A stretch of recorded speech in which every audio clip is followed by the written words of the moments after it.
Good evening. This is Congressman Ike Skelton. Thanks for joining my conference call. I see we have several people on the line already, and let me especially welcome you. On several occasions in the past days, I've had the privilege of meeting with World War II veterans who traveled here to Washington as part of the Honor Flight program. I discussed health policies with Dennis from Versailles, discussed the top legislative priorities of Show Me State wholesalers, talked about policies to strengthen the American dairy industry. I discussed the economic challenges of bank regulation and prospects for new home construction within the western part of the district in the Kansas City area. I'd love to hear from you, like your comments, any questions you might have. So we'll open up the discussion. Thank you so much for being with us. Next, we'll be going to Miss Edith Clemenson. I'm wondering what's going to happen to our Social Security benefits. My husband and I are both retired, and we have 4 children, married children, that are paying into it, and I understand it's broke, and we won't get a raise for 2 years. Can you tell me anything that's going on there? Certainly can. The Social Security recipients, disabled veterans, I believe railroad retirees do not receive a cost of living, or what they call a COLA, adjustment this year. It's based on the Consumer Price Index, the so-called CPI. The Consumer Price Index dropped this last year, which resulted in no cost of living adjustment. And I have asked the congressional leadership to look into the emergency action on the cost of living, but thus far no action has been taken. However, Congress did provide Social Security beneficiaries with a one-time $250 payment through the American Recovery and Reinvestment Act of 2009.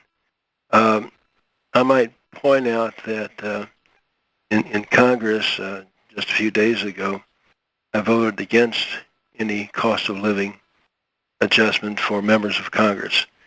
Since my neighbors who are on Social Security, as well as disabled veterans and others, did not receive a cost of living adjustment, I didn't think people in Congress ought to receive it either. Next, we'll be going to Mr. Jim Casey, also from Jefferson City. Well, go ahead, Jim. Representative Skelton, I'd like to thank you for voting against the health care bill. I hope you actively fight that. I'd like to know your feeling on the Second Amendment, if you're still backing us on that, Missouri CCW, and how you feel about that in general, and a reciprocity between the states. The Second Amendment is a fundamental right, and there's a reason for it. There's a reason that the early founders put that in, and I think it's important that we continue to support it. The NRA has been very kind in supporting me in the past, and I just think that we have to keep it strong. All right, well, thank you. Next, we'll be hearing from Mr. Mike Beck in Jeff City. Mike, you're on, sir. Congressman. Go ahead. Yes, sir. As a Vietnam veteran, I would like to just thank you for all that you've done for the veterans. And as a personal thank you, I was a guardian on the last honor flight, and you came out and shook every single World War II veteran's hand and made sure they got to speak with you. I just wish more Congress people would do that, just to show that you're a live human being. I thank you again. Mike, thank you so much. It's important that I do this. These World War II veterans, it's just one way of me on your behalf and behalf of everyone else. I can just say thank you to them. All our listeners, thanks again for participating in tonight's call. Congressman, would you like to make any closing comments or remarks? Let me thank everybody for sharing their thoughts, concerns this evening, and sorry that we didn't get to answer all the questions, but we did answer a good number of them. I want you to feel free anytime to call one of my offices. As you know, we have our office here in Washington and one in Blue Springs, Sedalia, Jefferson City, and Lebanon. Feel free to send a question or send me a letter here or through email, our website, which is www.house.gov/Skelton.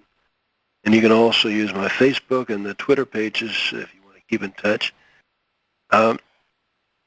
Staying in touch with the folks I represent is very, very important to me. I had the opportunity years ago to meet John F. Kennedy. And needless to say, that was quite a memorable moment for me as a young prosecuting attorney when I was back in my prosecuting attorney days. And he said to me, if you stay close to the people, people stay close to you. And that's what I do my very best to do. So I want to thank you for being part of it. And let me add one last thing. I talked tonight about those in uniform, young men and young women in the military. They are national assets. They are national treasures. And when you run into them on the street or at coffee shops when they're home on leave, or if you see them at church, just walk up to them and say thanks. They're really doing superb work, and their families are doing without them on so many deployments. So I hope you have the opportunity just to pat them on the back and say thank you. This is great to have you in my office tonight, and look forward to seeing you when I come home, which is every weekend. See you later. Bye.